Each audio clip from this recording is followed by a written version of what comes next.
The sea is full of creatures that inspire dread. But this one bears watching.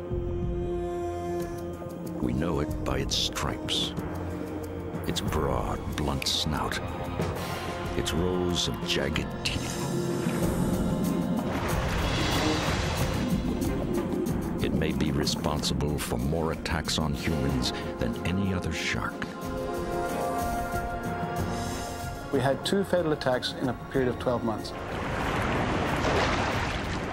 At up to 18 feet, it is almost a ton of muscle and sinew. Unlike the great white shark, which is as much hype as legend, this one is truly worthy of our fear. I felt something really hard, and I looked and saw a big shark. Saw his mouth wide open, looking straight down his throat. It is perhaps the most dangerous shark of all, the tiger shark.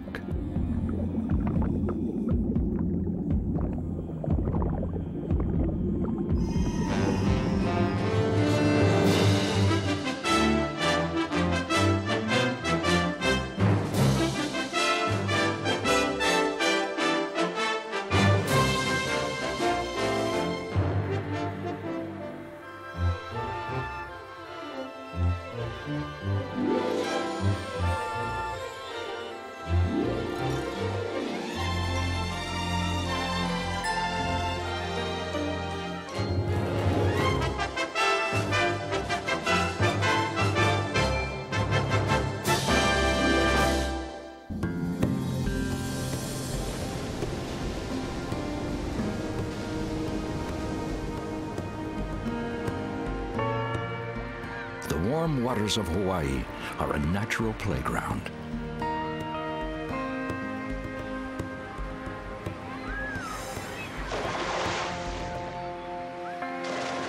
We surf on the promise of peace and relaxation.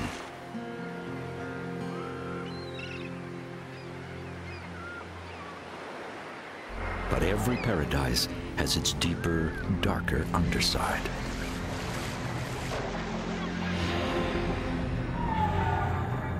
And even beautiful Oahu is no exception.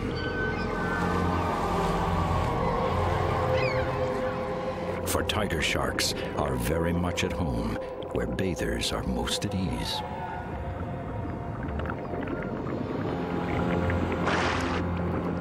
In shallow waters near a sandy beach.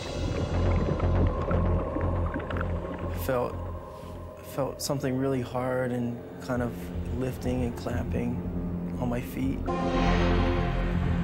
I knew it was large, and it was just head, all head. I didn't see any teeth. I did see the big, broad snout, and definitely saw the eye, black. The scientist said, well, how do you know it was a tiger shark? I said, well, do the other ones have stripes?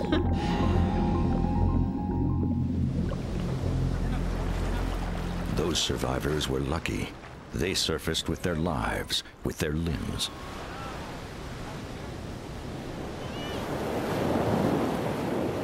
But on another perfect day in Hawaii, things didn't turn out quite so well.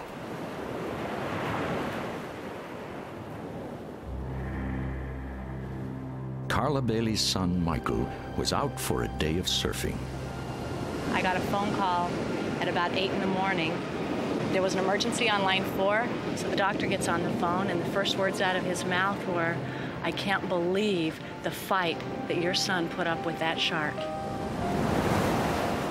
Her son put up a good fight, but it was a bad mismatch.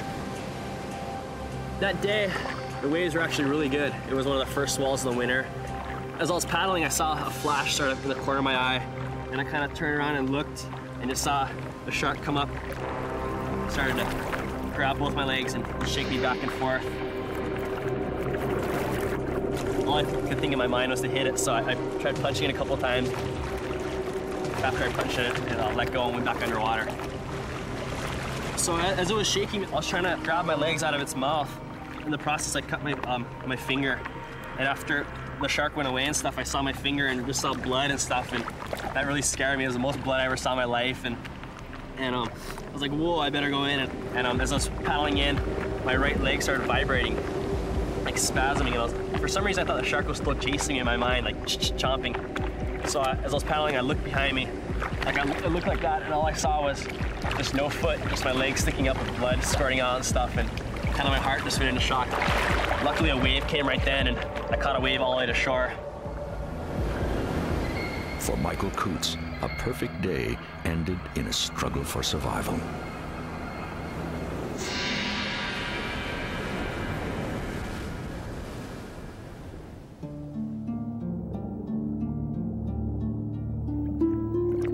Around Hawaii, the locals have called tiger sharks territorial, believing that they stake out a stretch of beach, taking anything that comes their way, including the occasional surfer who gets mistaken for a favorite meal, green turtle.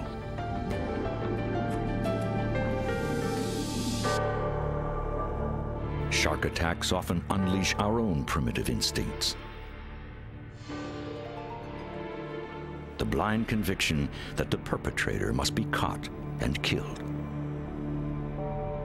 We sometimes call it culling. It's got to be done because there's too many sightings, there's too many attacks. One death is one too many, you know. Shark sightings at popular Ala Moana Beach prompted... Shark attacks resound. They echo out of proportion, as if shark encounters are epidemic.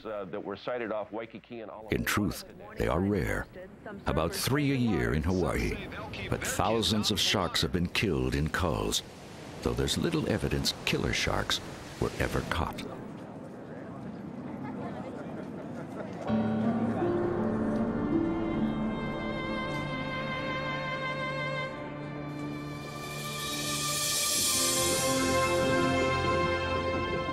Despite the culls, attacks continue. The question is why?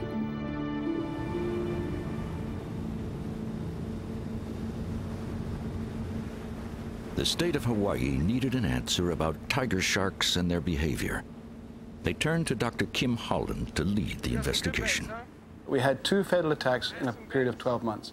And when that happens, there's always the question comes up, well, should we, somebody, do something? And it became obvious to me and some of my colleagues that we had no information to be able to answer that question. To get answers, Holland needs to catch some tigers. We're only fishing for tiger sharks. That's why we use big baits and big hooks, so we select for big sharks. Baby tiger shark, little guy about 6 feet. Pretty little guy. Oh, baby. Okay, we got him, we got him, we got him. Turn a shark on its back, and it mysteriously falls asleep. This strange phenomenon is called tonic immobility. Strange physiological phenomenon. When you get these animals upside down, they basically just pass out and relax. And you're starting to go now. There's the thinnest part of this. Holland plans to track the tiger shark. So I can make a little incision right there. He makes an incision through the thinnest layer of the shark's skin, implanting a sonic transmitter into its belly. Just press that on the outside wall and it'll go right into that right there. With a little luck, the data from the transmitter will tell Holland if the shark is a coastal creature or if it ranges over wider areas.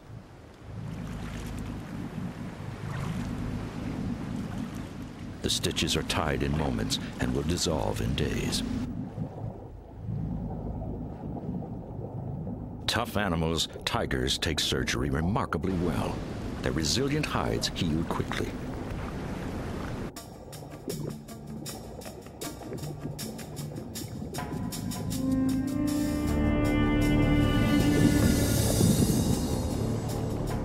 But not all implants are easy. And while things usually go well for the shark, the researchers face real risks. We had one that was 14 feet, and halfway through securing it, it straightened and threw the hook, and we had it just by the tail that towed us in the whaler backwards until it turned on its back and finally went to sleep for us. You got him by the tail.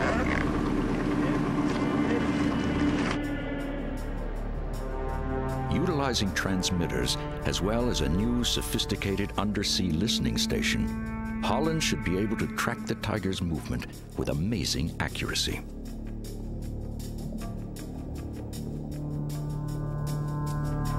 When the shark comes back close enough to the bottom monitor, the tag inside the shark wakes up and downloads all that stored information about how deep the shark has been and at what temperatures the shark has been, so we can have the shark tell us where it's been in terms of depth and temperature without ever having to catch it a second time.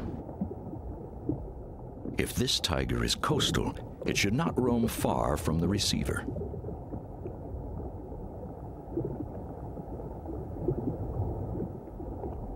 But when Holland analyzes the data in his laboratory, he's stunned by what it reveals.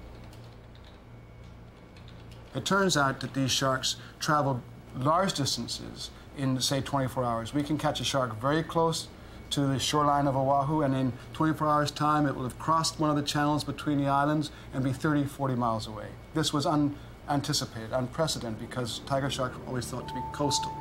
We now know they're not. By tracking the sharks, Holland has discovered that the tiger's universe reaches beyond the coast, far out into the blue waters, the wilderness of the ocean. From a management perspective, this means that it's probably not possible to catch, quote, a culprit shark the day after there's been an attack, because that culprit could be a long way away. And that means culling doesn't work, that it's almost always a waste of innocent life.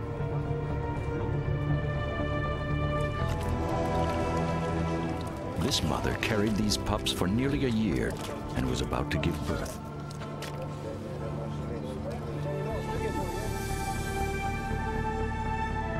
Kim Holland's findings have exploded a myth. Here in the big Hawaiian Islands, tigers are not exclusively coastal dwellers. Instead, they're more like wide-ranging, hit-and-run hunters.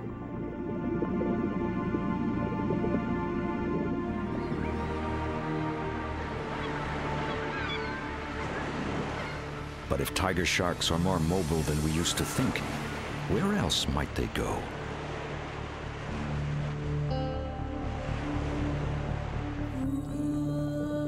We don't know if a shark that we tag here on Oahu could, by going across a few channels and hopping from shallow point to shallow point, it could be all the way up the chain, for instance, to French frigate shoals.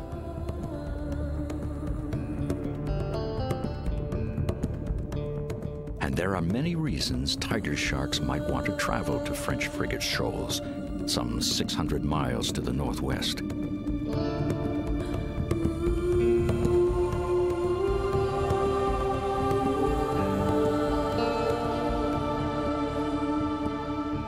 In the middle of the Pacific, these once volcanic bumps of sand are a breeding ground for seals, albatross,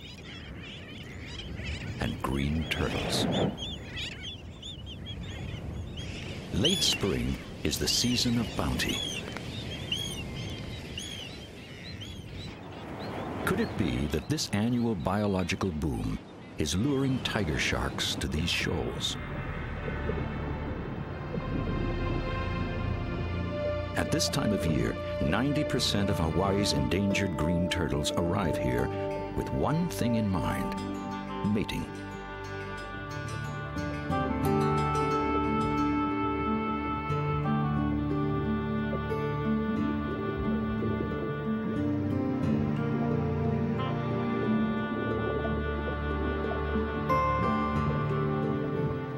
And mating happens in the water, where it's not exactly safe.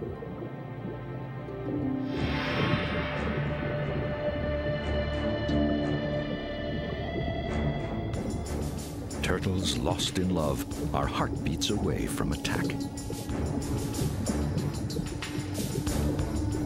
Tigers usually go for the flippers first. Sometimes there's a price to be paid for dallying here. In most parts of the world, green turtles spend nearly all of their lives at sea. But here, they beach and bask. For sea turtles at French frigate shoals, it may be safer on land.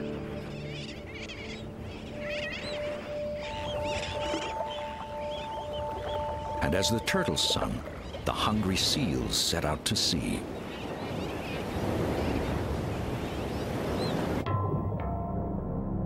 They too must face the jaws of the tiger, and they've been doing it for 15 million years.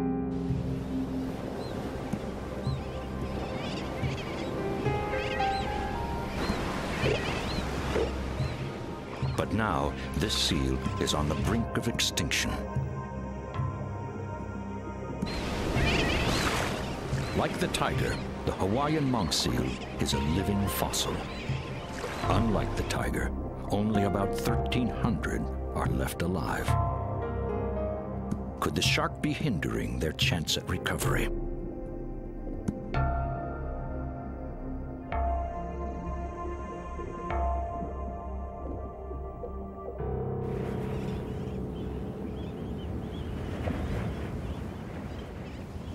Marine biologist Mitch Craig and veterinarian Melissa Shaw keep vigil over this imperiled species, paying special attention to the pups.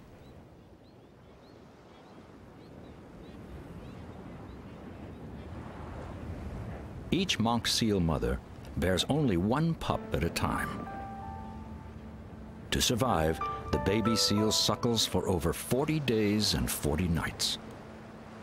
It must fatten from just 30 to nearly 200 pounds.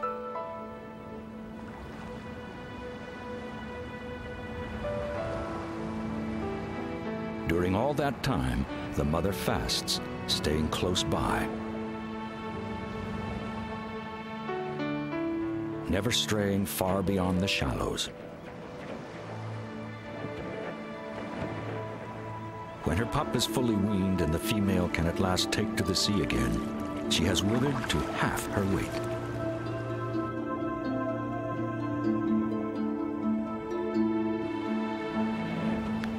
And the fat baby seal, so soft and slow, must fend for itself or starve.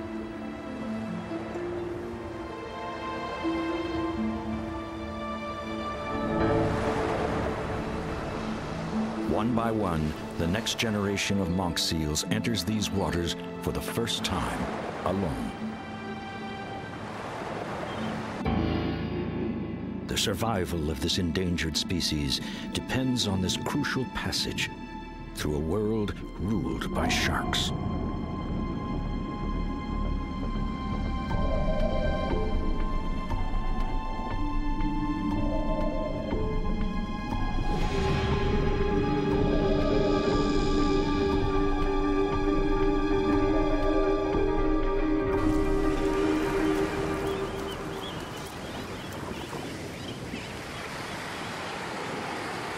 Up here.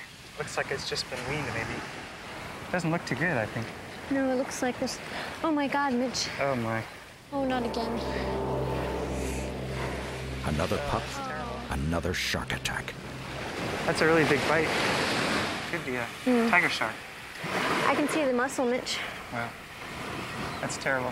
Do you think it's gonna survive? With a bite like that, I don't think it has a chance. As many as 25 pups may have shared a similar fate last year. Mitch and Melissa aren't the only ones who want to know why. Oh! Hurry, hurry. Watch the prop, watch the prop. Shark specialists Drs. Brad Weatherby and Chris Lowe are former students of Oahu's Kim Holland. Oh, that's a nice-sized shark. They've spent years studying tiger sharks. Oh man, good fight. Historically, tiger sharks have thought to have been the main culprits in many of these attacks on monk seals, and basically this has created a problem in the past. In fact, to the point where researchers have actually considered culling or thinning the tiger shark population here for fear that they were damaging the monk seal population. But are tigers the only sharks to blame? To find out, Chris and Brad stake out the shallows where pups have been taken, and soon they haul in their first catch. I think that is a Galapagos. It's got really big attacks. A large Galapagos shark, caught just yards from where baby seals wade. Okay, can you... Don't hold the steel, though. Yeah. These reef sharks are a common sight at the shoals, often occurring in large groups. I don't see anything near riding. All right. Galapagos sharks seem to have developed a taste for pups. There she goes. We'll take that as a punishment. But if tigers are not the chief culprits, why are so many here? Chris and Brad suspect something else helps draw tiger sharks to this place. For their appearance here seems timed to the rhythms of an ancient mariner, the albatross.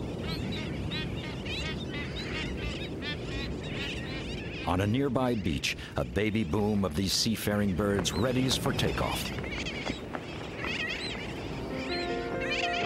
With a wingspan exceeding 6 feet, the albatross is built to soar.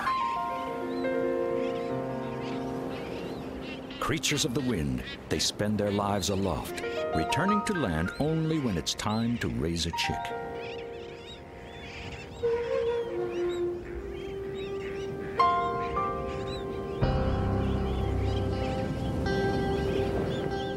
The chicks are on a tight schedule. In just a few short months, they must have the strength to take flight. To leave this place or die trying.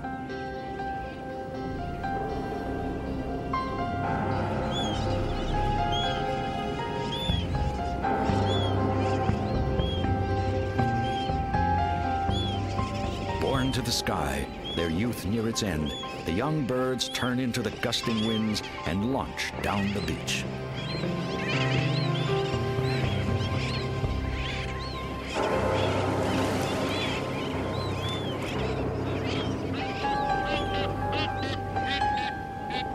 But some are still not airworthy and plunk down in the gentle surf, where tiger sharks are waiting.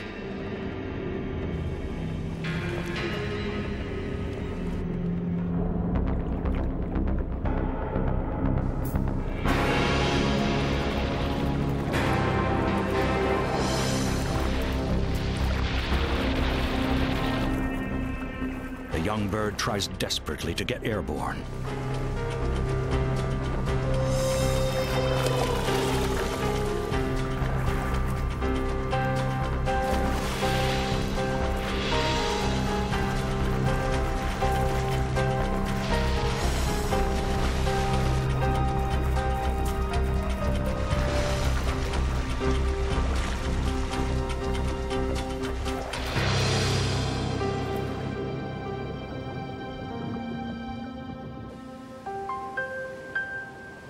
This is a drama that plays out every season. About 10% of the fledglings that try to take wing fall victim to the sharks.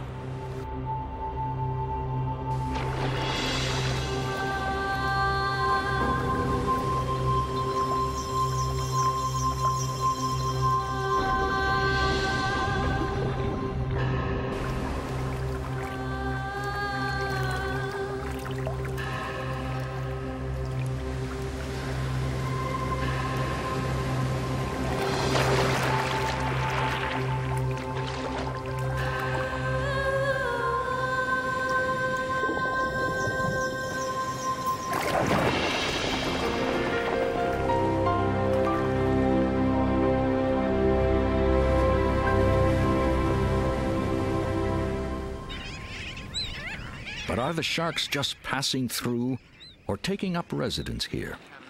To find out, Chris and Brad take advantage of the tiger's taste for albatross. They hide a transmitter in a bird that died on the beach. The albatross will be used as bait. Okay, guys.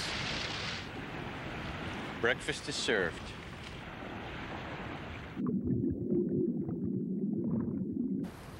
See it? Oh, that's a big one. Here it comes. Sees it. Nope, it's shying away. The ultimate predator may prefer something more challenging than a pillow of lifeless feathers. Go for it right now. It's coming out of the wall. Oh, it's attacking it. It missed. Boy, you guys are bad. There's two of them right behind us. There's the second one. You see him? When a second shark arrives, the tigers start jockeying for position. Well, maybe that's a big one. Small is a relative thing. Slowly circling the bait and be. each other. That looked pretty big. Oh, it seems like you've got two kids squabbling over a piece of candy. When the other kid shows up and says, I think I want that, the other one will say, no way, that's mine, I'm going to eat that. Caution gives way to competition. There you go. Oh, yes, yes, very good. Oh, she got the whole thing, Brad. It's going away with our transmitter. We're strong. We got a gain of 12 and we got full bars. Start the track. The transmitter in the shark beams a signal to an underwater microphone, allowing Chris and Brad to plot the animal's movements.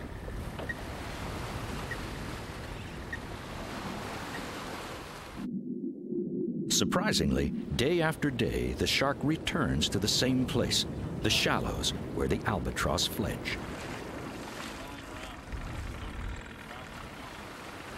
Hey, this is our other shark. Are you kidding? No, that's our other shark right there. The evidence is mounting. A second tag shark has returned as well. Got him. That's both of them. The sharks appear to come back to the same place day after day after day, and we're able to relocate them. Apparently, at French frigate shoals, the tigers don't behave like hit-and-run hunters. They linger here, it seems, the better to take full advantage of every opportunity. So just what kind of animal are we talking about? How best to describe this magnificent beast?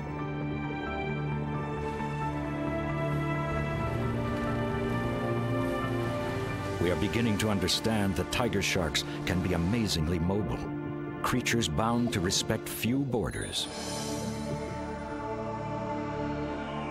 A tiger tagged off the coast of the United States was later caught off the coast of Africa, some 4,000 miles away.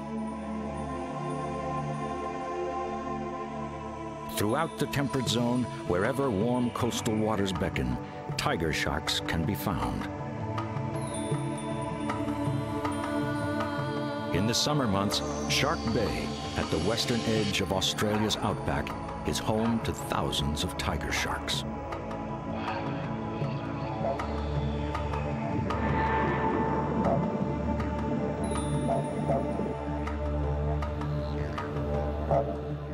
This remote stretch of shallow water washes a barren reach of land.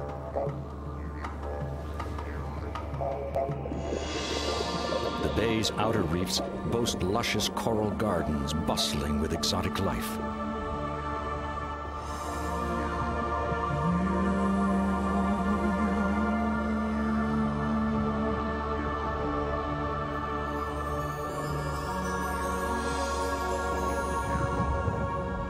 Along the inner shallows, life is built on the world's largest bed of seagrass.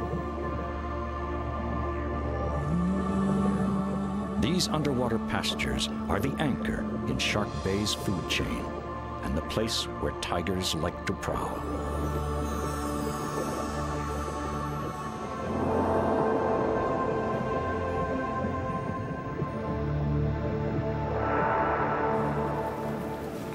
As the tigers are drawn to this place, Mike Heithaus is drawn to the tigers. Once a top collegiate swimmer, now a marine ecologist, he has traveled halfway around the world to do something no one has done before: paint a living portrait of the tiger shark.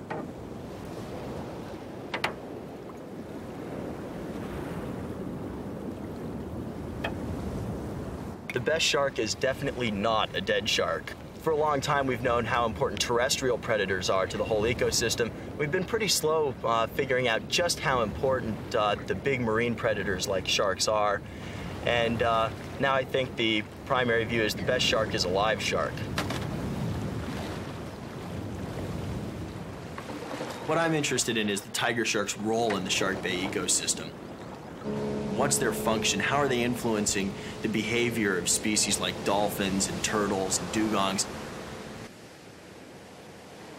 Every day, he sets his baits in different habitats, investigating where the sharks are most active. Got a bit of salmon head for breakfast.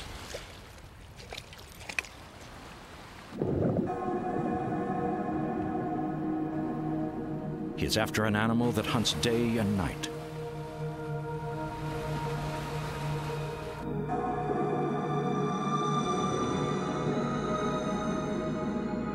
An animal whose finely tuned senses can pick up the smell of death from more than a quarter mile away.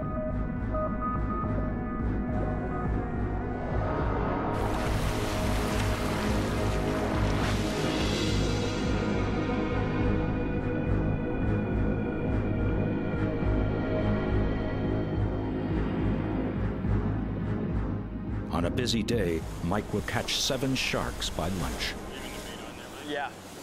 Slow down. We got one. We got one already. First line, it's tiny. Oh, that's a pretty shark. Look at those stripes. This guy's probably only been on here 20 minutes at most. We're coming out here trying to get these sharks while they're still really fresh. Mike doesn't want the sharks to languish on the hook. Tigers must keep swimming in order to breathe, moving oxygen-rich water across their gills. As long as we can keep them swimming so they can breathe. If they stop, they can't breathe. As long as they can breathe, they're pretty calm. Less stress on the shark is less stress on us.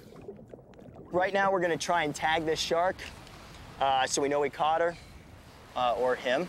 And if we ever catch him again, you can see how long he's been away, how much he's grown in the time away.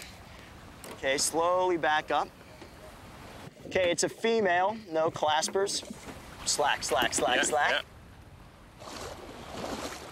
This girl has served her role for science, and we're gonna let her go.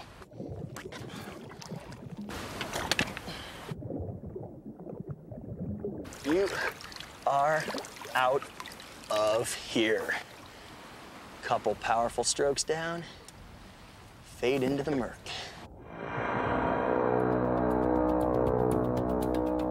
Heighthouse has tagged more than 250 sharks in his 3-year study, one of the most intensive ever undertaken. Okay, I'll take it from here. He has caught and tagged tigers as small as 3 feet and as large as 14. Calm down, it's okay. Come on, come on.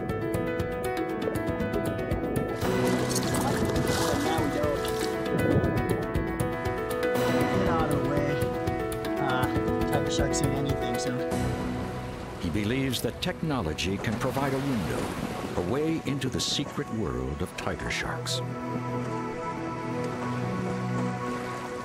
He deploys CritterCam, a kind of electronic diary. Developed by National Geographic, it is packed with a miniature video recorder and sensors that measure depth and temperature.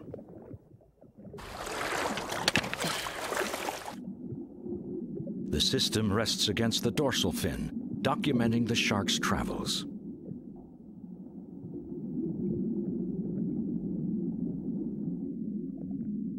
Sometimes when we're just following a shark with a pinger, we don't know whether it's up in the shallows or out in the deep. So we've had to use these new technologies to actually find out exactly where the sharks are.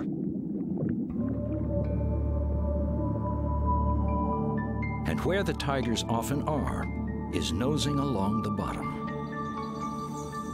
where an opportunistic hunter might come across an easy meal.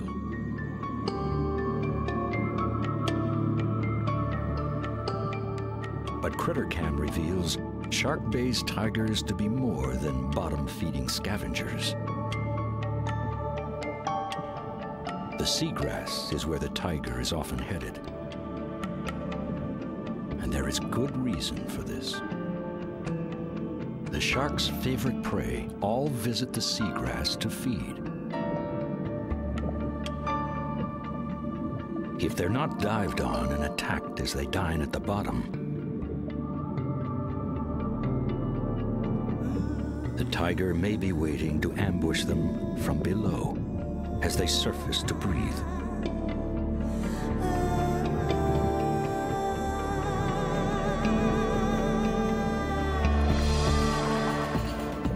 Mike Heithaus calls it bouncing, and it means the tiger mimics the movements of its prey.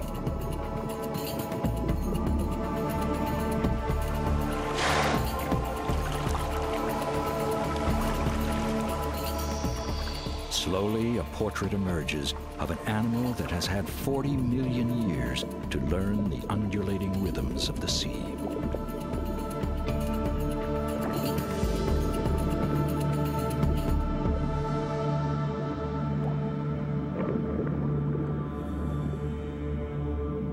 Just get her upside down and nice and calm. Heithaus proves as methodical as the shark he studies, seeking different points of view, different ways. This is our aptly named gut cam. This is for looking down into the stomach of the shark to see what it's been eating. Before this, it's always been kill them and cut them open to see what is in them.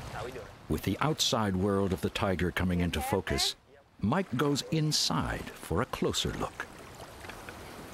Okay, you recording, Jenny? Okay, we're ready to go down? Okay, let's put lights on. In the mouth with pipe. Okay, I see the pipe. Going down with gut cam. The tiger shark's stomach contains a catalog of recent meals, revealing where and when it dined, and what foods are in season. The scales that appear before the lens are the remains of a sea snake. But there's little else, suggesting that this shark hasn't eaten in a while. Yep. Let go if you have to, let go if you have to. Oh, shh. Release the tail rope, release the tail rope. That's what happens when you keep a shark there too long. This shark is hungry for its next meal. Give me that. Yeah, I want everything. Get everything. As Heithaus knows, a ravenous tiger will eat almost anything in the sea. Let's see. Guitarfish, garfish, pufferfish, blowfish, craybait, coil of wire, plastic bag, conch shell, bag of chum, sharks, rays, seabirds, land birds, loggerhead turtle, green turtle, marine iguana, sea snake, sea crate, cats, dogs, bulls, horses, license plates, dolphin, dugong, seal, and that's not the half of it.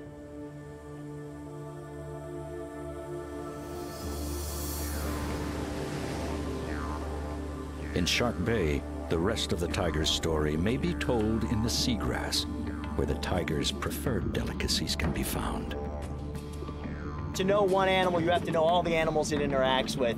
It's not enough to just know what sharks do, because that doesn't mean anything. We have to know why they do what they do, and to know that, we have to spend more time working on things like turtles and dolphins and dugongs and sea snakes than we do on the sharks themselves.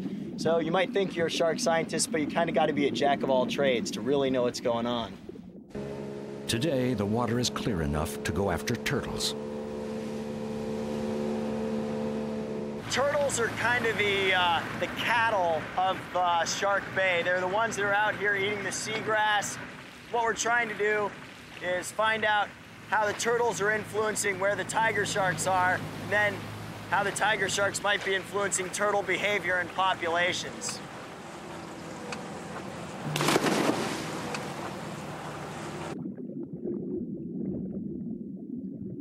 No other attacker in the bay could have cut through the protective shell, or has a bite so large.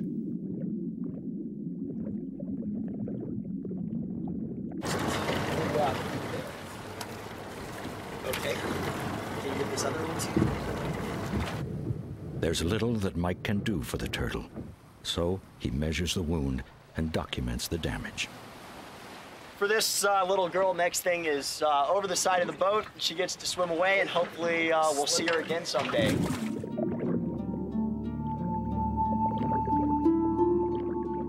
But hope runs thin for wounded animals. In her favor, the little girl has her strong front flippers. Still, she is terribly vulnerable.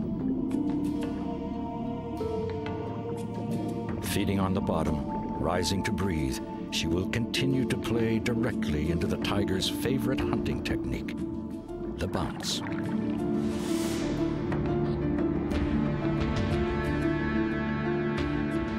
When badly wounded turtles die, they make even easier targets.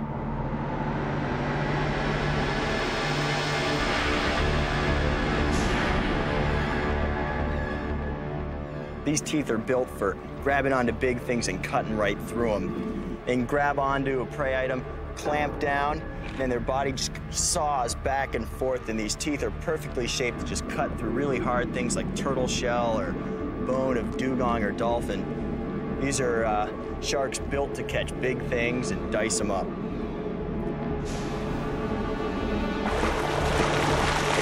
They've got huge gullets. They can just swallow things down. Don't need to chew them.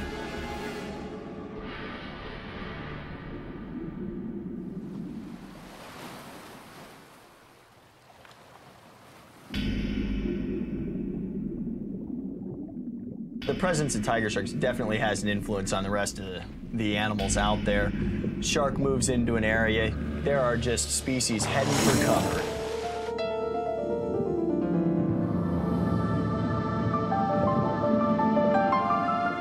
These are among the most sophisticated animals in the sea, but perceptive as the dolphin may be, the tiger is camouflaged, nearly invisible, always lurking in the gloom.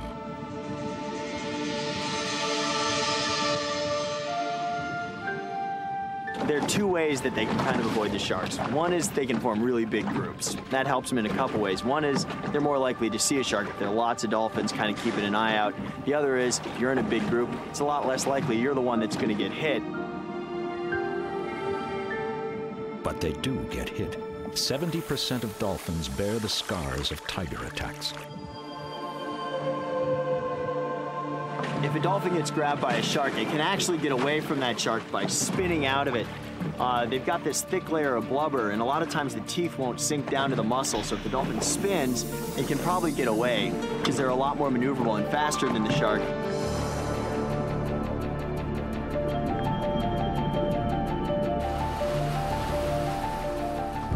The frisky dolphin calves are a different matter. Even when the calves are pretty young like this, the mothers can do a decent job of protecting them, but she has to eat and she has to sleep. And that may be when her baby is most vulnerable.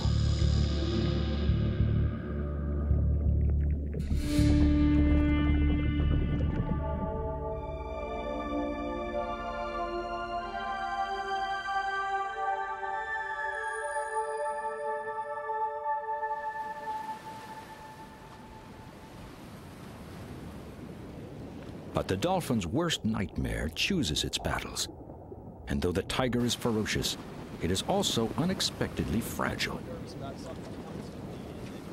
Yeah. This one is in danger of suffocating. It has been on the hook too long. Mike's worst fear is losing one of his sharks. I'm not going to let a shark die just because I was too scared to get in the water.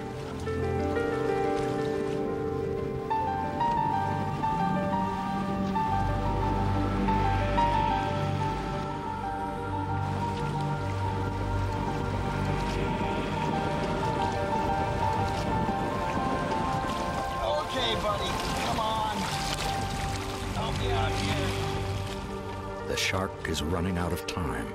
To save it, Mike pushes the animal through cloudy currents, forcing water across its gills.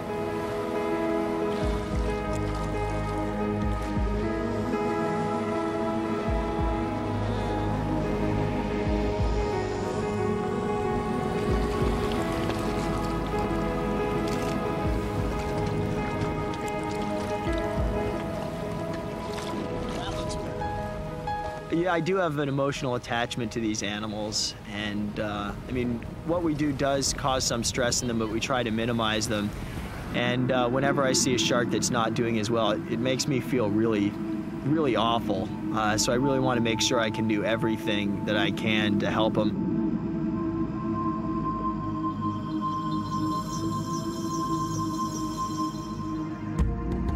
Okay, damn it, he's on the bottom. He's still not swimming. Going in again.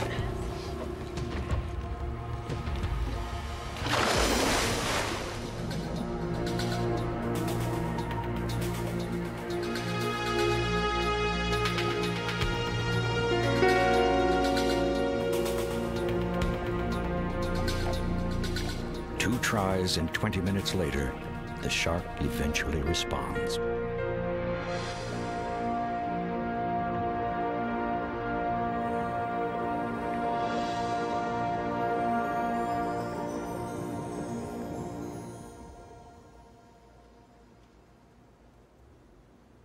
After 3 years of study at Shark Bay, Heigthouse's methodical survey of tiger sharks and their prey is beginning to yield important new information about the shark's movements.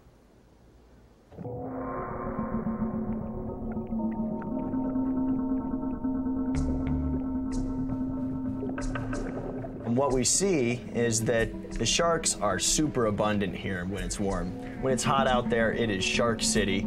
And it's a smorgasbord. Sea snakes, turtles, birds, dugongs.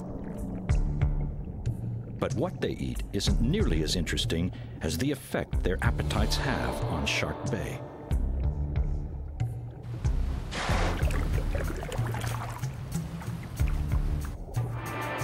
To tiger sharks, dugongs are a delicacy worth pursuing, and at up to 1 ton, a potential feast.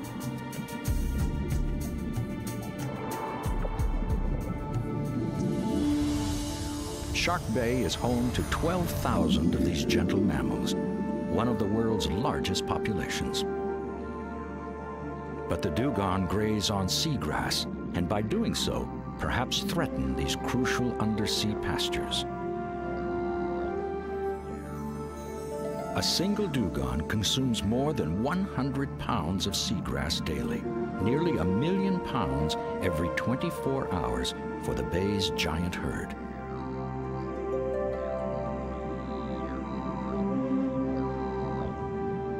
Here in Shark Bay, we can kind of consider the seagrass the foundation of an amazing building. But this foundation has a problem. And it's the species that we kind of like to protect. They get all the positive press. Dugongs and turtles, they're cute, and we got to save them. They're actually kind of the enemies of the seagrass because they eat tons of it.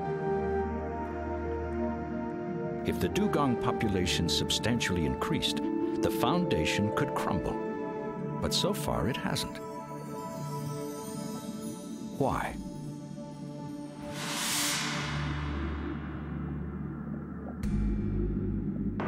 Dugong are fast swimmers, and despite their docile appearance, deceptively tough. But Heigthouse's research has shown that nature has a way of controlling dugongs, and it's called the tiger shark.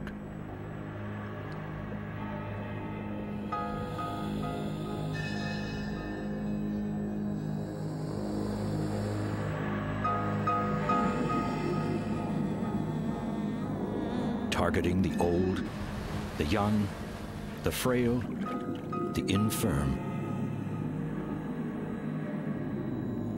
Tigers are the chink in the dugong's armor.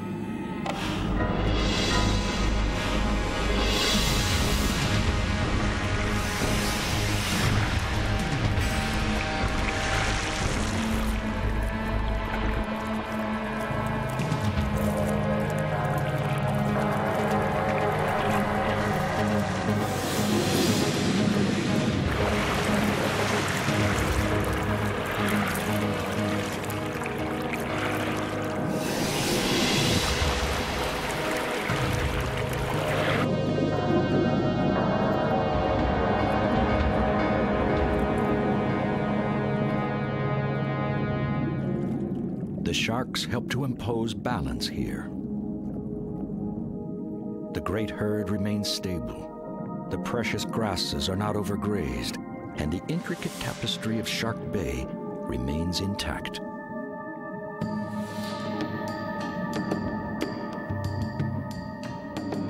Tiger sharks are the key. They're kind of the wolves or the top predators here. If dugong and turtle populations got too large, they might overeat the seagrass and basically wipe it out. If you wipe out the seagrass in Shark Bay, pretty much everything else is going to disappear as well.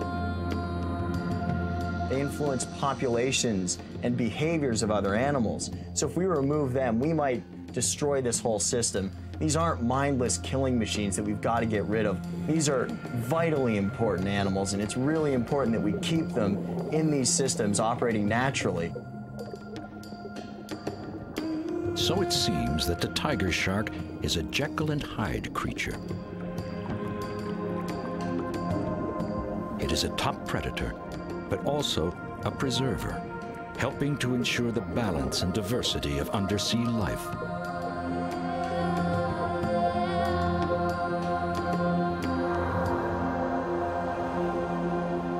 In the end, the tiger shark is a force of nature, an idea some people have learned to accept.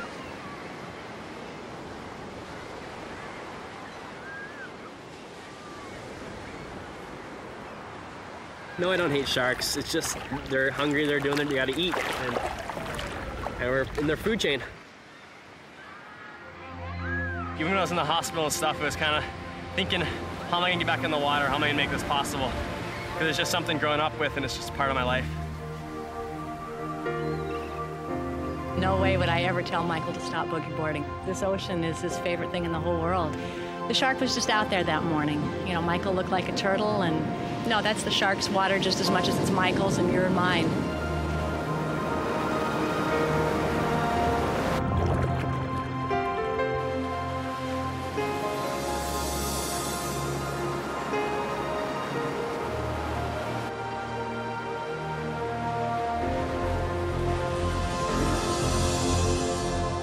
The tiger shark has many faces. Hit-and-run attacker in Hawaii, stalker at French frigate shoals, guardian of the seagrass in Shark Bay. It is a predator that must be respected.